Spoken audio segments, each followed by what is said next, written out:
et départementaux patriotes, Mesdames, Messieurs les délégués, chers étudiants, étudiantes patriotes, mes très chers amis, chers consoeurs, chers confrères de la presse. Mon propos sera long, car l'enjeu en vaut la chandelle et les défis l'exigent. Merci d'être venus si nombreux avec tant d'amitié et de classe, tant de courtoisie, mais de détermination. Votre belle façon de faire partie des nôtres cet après-midi est la particularité des délégués qui nous différencie des autres. Nous ne serons pas un parti de trop ou un nouveau parti seulement. Allah sait que chacun d'entre vous sera un jour très fier de dire tout haut que j'étais au lancement du MPD. En effet, la politique est devenue dans notre beau pays un métier pour certains. Et pour cette raison, ceux qui ont un métier sont souvent tentés de s'en éloigner. Ceux qui détiennent des solutions au maux de nos sociétés, souvent privés de place dans les prises de décisions politiques au profit des maîtres chanteurs et des grands courtisans sans alternative.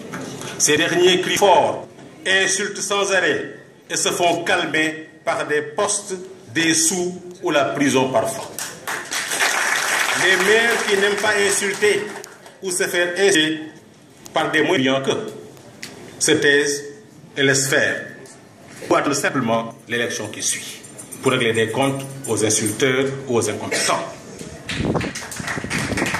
Et ainsi démarre l'avènement des faibles d'esprit, sans morale ni décence, encore moins de compétences pour diriger des lumières et des génies qu'ils chercheront naturellement à diaboliser, à humilier, à punir pour enfin les éteindre ou les faire partir vers des destinations inconnues. Partant de ce constat amer que je partage avec les populations sénégalaises, je voudrais inviter les compatriotes à traiter une question essentielle au cœur de la problématique des futurs enjeux liés à la conquête et à l'exercice du pouvoir politique au Sénégal.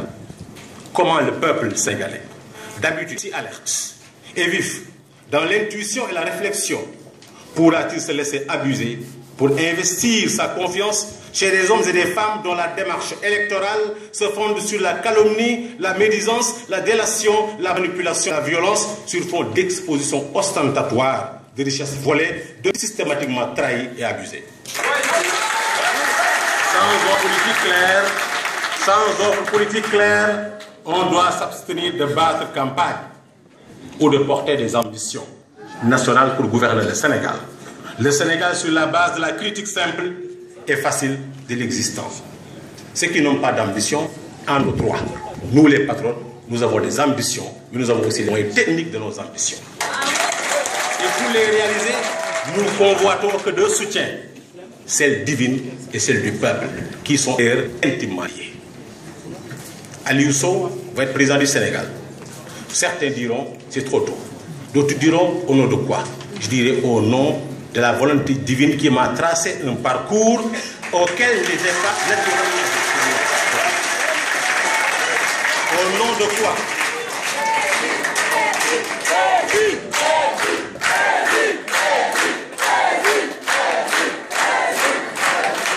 Au nom de quoi? Au nom de mon obligation de reconnaissance à Allah qui m'a créé. Le petit natif d'une case, dans un village où, hormis à part moi, le deuxième bachelier, ce village a enregistré il y a de cela 1 an ou 2 ans. C'est un miracle qui vous parle, au sens noble du terme. Un porteur de sac sans argent, sans maison d'accueil qui débarque à Dakar et qui dit, dans cette université avant d'en sortir, il y aurait le diplôme plus élevé. Ce diplôme, on l'appelle doctorat d'État, j'ai lu le cadeau arrivé. Je ne suis pas le fils de, je ne suis pas le petit-fils de. Mon père n'est pas un nanti, ma mère n'est pas une riche, mais ils nous ont inculqué des valeurs qui nous décomplexent face à tout le monde. C'est Dieu omnipotent, omniscient, a fait pour nous ce qu'il n'a pas fait pour les autres. Et au nom de cela, nous lui demandons encore plus